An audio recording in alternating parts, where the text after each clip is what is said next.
ಈ CEO ಥರ ಯೋಚನೆ ಮಾಡಬೇಕು ಅಂತ ಹೇಳ್ತಾ ಇರ್ತೀನಿ.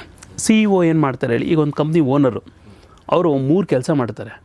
ಒಂದನೇದು recruitment which is called higher, ಎರಡನೇದು ಫೈರ್. ಅವನೇನಾದ್ರು ಕೆಲಸ ಮಾಡಿಲ್ಲ ಅಂದರೆ ಏನು ಮಾಡ್ತಾರೆ, ಅವನನ್ನು ಫೈರ್ ಮಾಡ್ತಾರೆ. ಇನ್ ಕೇಸ್ ತುಂಬ ಚೆನ್ನಾಗಿ ಕೆಲಸ ಮಾಡಿದ್ರೆ ಅವ್ನು ಏನು ಮಾಡ್ತಾರೆ, ಅವರು ಪ್ರಮೋಟ್ ಮಾಡ್ತಾರೆ. ಈ 3 ಕೆಲಸ ನಮ್ಮ ಲೈಫ್ CEO ನಾವೇನೆ 3 ಕೆಲಸ ನಾವು ಮಾಡಬೇಕು. ಅಂದರೆ ಹೈಯರ್, ಫೈರ್, ಪ್ರಮೋಟ್. ಇದನ್ನು ನೀವು CEO ಥರ ಯೋಚನೆ ಮಾಡಿ. ಯಾರೆಲ್ಲ ನಿಮ್ಮ ಲೈಫ್ಗೆ ಕೂತ್ಕೊಂಡು ಲಿಸ್ಟ್ ಮಾಡಿ, ಯಾರೆಲ್ಲ ನಿಮ್ಮ ಲೈಫ್ಗೆ ಹೈಯರ್ ಮಾಡ್ಬೋದು, ನೀವಿರುವಂಥವ್ರೆಲ್ಲ ಹತ್ರಕ್ಕೆ ಬಿಟ್ಕೋಬೋದು, ಅವ್ರನ್ನ ಯೋಚನೆ ಮಾಡಿ. ಅವ್ರುಗಳನ್ನು ಮಾತ್ರ ನೀವು ಹೈಯರ್ ಮಾಡಿರಬೇಕು.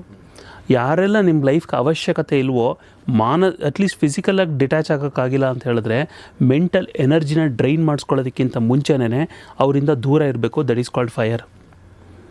ಅದರೊಳಗಡೆ ಎಷ್ಟೋ ಜನ ನಮಗೆ ಸಹಾಯ ಮಾಡೋರು ಇರ್ತಾರೆ, ಎಷ್ಟೋ ಜನ ನಮ್ಮ ಬೆಳವಣಿಗೆನ ಸಹಿಸ್ಕೊಳ್ಳೋರು ಇರ್ತಾರೆ, ನಾವು ಬಯಸೋರು ಇರ್ತಾರೆ, ನಾವು ಬೇಗ ಬೆಳಿಬೇಕು ಅಂತವ್ರು ಇರ್ತಾರೆ. ಅವ್ರನ್ನ ಪ್ರಮೋಟ್ ಮಾಡಬೇಕು.